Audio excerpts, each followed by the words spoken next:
Do not underestimate the power of Tafari. He creeps like a mouse, but he has jaws like a lion. In the mid-1920s, the powerful warlords of Ethiopia were coming to the realization that a young man of the nobility named Haile Selassie, also known as Ras Tafari, was outcompeting them all and nearing the point where he could proclaim himself their leader, unifying the country for the first time in decades. Most of his rivals could not understand how this wispy, quiet, mild-mannered man had been able to take control. Yet in 1927, Selassie was able to summon warlords, one at a time, to come to Addis Ababa to declare their loyalty and recognize him as leader. Some hurried, some hesitated, but only one, Dejazmach Balcha of Sidamo, dared defy Selassie totally. A blustery man, Balcha was a great warrior and considered the new leader weak and unworthy. He pointedly stayed away from the capital. Selassie, in his gentle but stern way, commanded Balcha to come. The warlord decided to obey, but in doing so, he would turn the tables on this pretender to the Ethiopian throne. He would come to Addis Ababa at his own speed, with an army of 10,000 men, a force large enough to defend himself, perhaps even start a civil war. Stationing this formidable force in a valley 3 miles from the capital, he waited as a king would.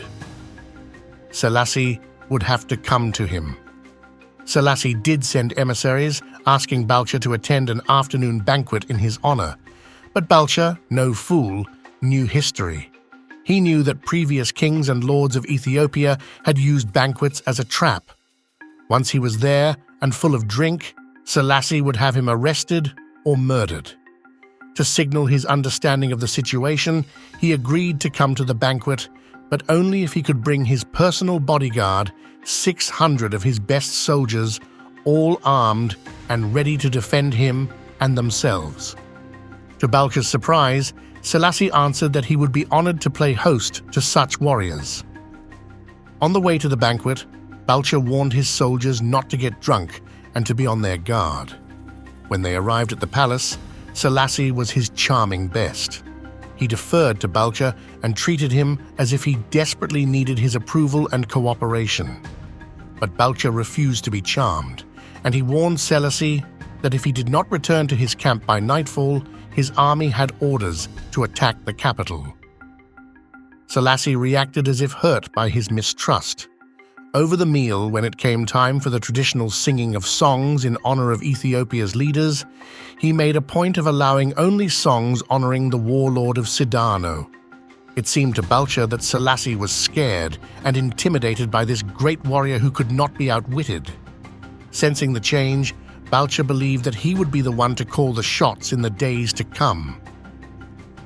At the end of the afternoon, Balcha and his soldiers began their march back to camp amidst cheers and gun salutes. Looking back to the capital over his shoulder, he planned his strategy, how his own soldiers would march through the capital in triumph within weeks, and Selassie would be put in his place being either prison or death. When Balcha came in sight of his camp, however, he saw that something was terribly wrong.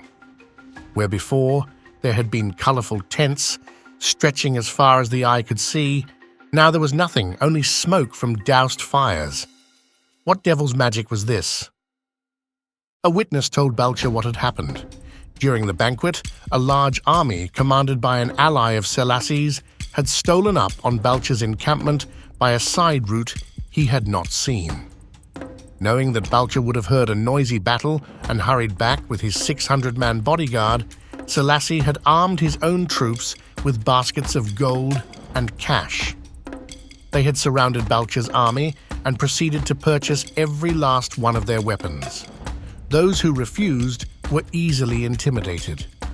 Within a few hours, Balcha's entire force had been disarmed and scattered in all directions.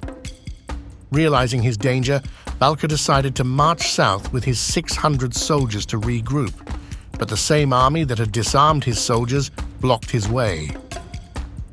The other way out, was to march on the capital, but Selassie had set up a large army to defend it. Like a chess player, he had predicted Balcha's moves and had checkmated him. For the first time in his life, Balcha surrendered. Do not underestimate the power of Tafari. He creeps like a mouse, but he has jaws like a lion. These were the Balcha's last words. Selassie lasted longer than any other leader in Ethiopia.